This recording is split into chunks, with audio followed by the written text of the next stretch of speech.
तो बच्चा लोग ये क्वेश्चन क्या कह रहा है इसको ध्यान से समझेंगे। क्वेश्चन बोल रहा है ए particle of mass m and charge q is placed at rest in a uniform electric field E and then released. The kinetic energy attained by the particle after moving a distance y is. भाई एक particle जो है rest से move करता है और distance कितनी cover करेगा, y डिस्टेंस कवर करेगा। तो यूनिफॉर्म इलेक्ट्रिक फील्ड के अंदर है। लेट से यहां पर अब हम इसको समझ लेते हैं। लेट से ये यूनिफॉर्म इलेक्ट्रिक फील्ड हमने बना दी। अभी हमने कई बार ऐसे सवाल किए हैं। लेट से कोई चार्ज पार्टिकल है Q, यहां से स्टार्ट करता है। लेट से इसकी इनिशियल वेलोसिटी यहाँ पर 0 और ये डिस्टेंस कवर करता है लेट से यहाँ तक। ये डिस्टेंस होगी इसकी y। ठीक है जी। तो यहाँ पर v वेलोसिटी क्या होगी ये हमें नहीं पता। तो इसने कितनी काइनेटिक एनर्जी अटेन करी ये भी हमें नहीं पता, वो देखना है। तो काइनेटिक एनर्जी हमारे पास होती है हाफ mv²। तो किसी तरह से मुझे v चाहिए, इसका मतलब फाइनल वेलोसिटी।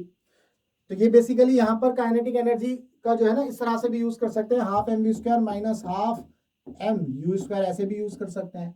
क्योंकि इनिशियल वेलोसिटी 0 है तो ये वैल्यू 0 हो गई, तो आपको यही मिला हाफ mv²। अब ये v² निकाल के लेकर के आते हैं। v² कैसे निकाल के लाएंगे, देखो इस चार्ज के ऊपर जो इलेक्ट्रिक फोर्स लगेगा वो QE होगा, that is equal to mass into acceleration. तो एक्सेलरेशन आपका हो जाएगा QE/m। तो अब आप यहाँ देखो चार्ज कांस्टेंट है, E कांस्टेंट है, m कांस्टेंट है, इसका मतलब एक्सेलरेशन कांस्टेंट है। और जैसे ही एक्सेलरेशन कांस्टेंट होता है आपके दिमाग की बत्ती गुल होनी चाहिए। कैसे गुल नहीं होनी चाहिए, जलनी चाहिए। मेंटोस खाओ तो दिमाग की बत्ती जलाओ। तो A इज इक्वल टू क्या हो गया, कांस्टेंट। तो आप कौन सी इक्वेशन लगाओगे, 3 इक्वेशन ऑफ मोशन है वो आपको लगानी है। तो कौन सी इक्वेशन लगेगी इस केस के लिए, v² minus u² is equal to 2as। इसको लगा लेते हैं क्योंकि यहाँ पर हमें टाइम पीरियड की जरूरत नहीं है। तो इनिशियल वेलोसिटी आपकी 0, तो v² is equal to 2a into s यानी कि y डिस्टेंस कवर करता है। तो v² आ गया हमारे पास 2ay। तो यहाँ से हम इस तरह से लिख सकते हैं हाफ mv² आ गया 2ay। अब आप ध्यान से देखो a भी हमने निकाला है QE/m। तो यहां से हम इसको लिखेंगे half m 2 QE/m into y।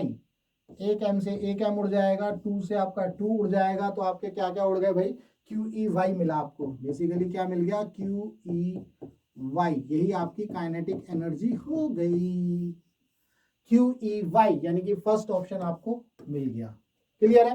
तो उम्मीद करता हूं आपको इस क्वेश्चन का जो कॉन्सेप्ट है वो अच्छे से क्लियर हुआ, क्वेश्चन समझ में आया।